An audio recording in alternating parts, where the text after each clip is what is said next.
So what are we looking for? Things like dark matter, dark energy, supersymmetry, quantum black holes, large extra dimensions. But really, we're just pushing the boundaries of human knowledge. This isn't just a bunch of science nerds getting together to figure out how the universe works. That's just what they tell everyone else for public consumption. And they're playing with a machine that is considered the largest machine mankind has ever built. A machine that creates 8 Tesla magnetic fields, which they openly say is more than 100,000 times more powerful than the Earth's magnetic field. The Earth's magnetic field, of course, affecting everything on Earth, right down to our pineal glands, but I digress. It's that time again for the annual Bilderberg meeting. The top echelon of the world's business, media, and finance groups getting together off the record behind closed doors to discuss their glorious plan for the rest of us peons in the world. And they've just released their list of participants and topics for 2017. And Aaron's right now working on a much more comprehensive breakdown of all of that. But really quick, I just wanted to say, of all the disconcerting people on this year's list, of which there are many this year, they also have CERN Director General Fabiola Gianotti going to Bilderberg this year. We are running the so-called Energy Frontier Accelerator. We are running the most powerful collider ever built by humanity. Bilderberg isn't really known for bringing in scientists. I mean, Aaron was telling me that in 1999 they brought in Monsanto CEO Bob Shapiro when one of the main topics to be discussed was genetics, and they had some debate about genetically modified foods being released in a global way that year.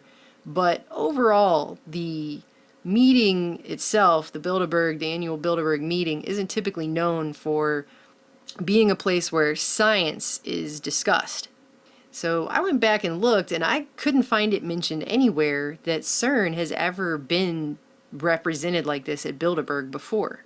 And none of the topics this year, which we know are basically boilerplates anyways, but still none of the admitted topics that they claim to be talking about seem in any way to be directly related to CERN. So I went and looked up what CERN's been up to lately, because we know 2015 was the year of light as designated by the UN. They made a huge big deal out of that with a lot of really weird stuff. In 2016, they claimed they ran more particle collisions at higher speeds than the previous 3 years combined. And they've just now started the LHC back up in April, and they've been really excited for the last couple weeks about the Sesame light source finally opening up in Jordan under the auspices of UNESCO. See, there's King Abdullah II. So that was just a couple of weeks ago. Sesame, they actually call it Sesame. It stands for synchrotron light for experimental science and applications in the Middle East, but it's sesame, like the magical formula used to open a door in the Alibaba and the 40 Thieves, where they find a hidden treasure that's in a cave sealed by magic. So I'm just saying they don't pick these acronyms at random. And now, whatever CERN has found or discovered or is about to do, they're sending their Director General to Bilderberg so they can talk about those things behind closed doors and out of the view of the public. I'm just going to throw this in there that CERN and Bilderberg were both first formed in 1954. And this appears to be the first time they're officially meeting. There are already a lot of deep, dark questions about the true purpose of CERN, and sorry for the pun, but the fact that the Director General is going to Bilderberg adds a whole new dimension to both organizations in a way that raises a whole lot more questions than ever before. But the point that I just wanted to make with this quick video is that, you know, there are people who love CERN and they think it's just the coolest science fair project that mankind has ever deigned to come up with.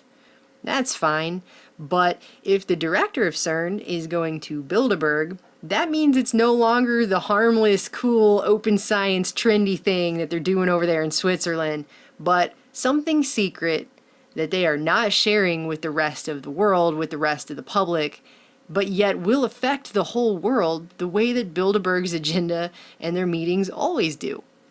So you have to ask yourself, what is it that CERN discovered, or what is it they're about to do, that they're sending their Director General for what appears to be the first time ever since both of these entities were formed in 1954 to discuss that off the books, off the record, behind closed doors with the global elite.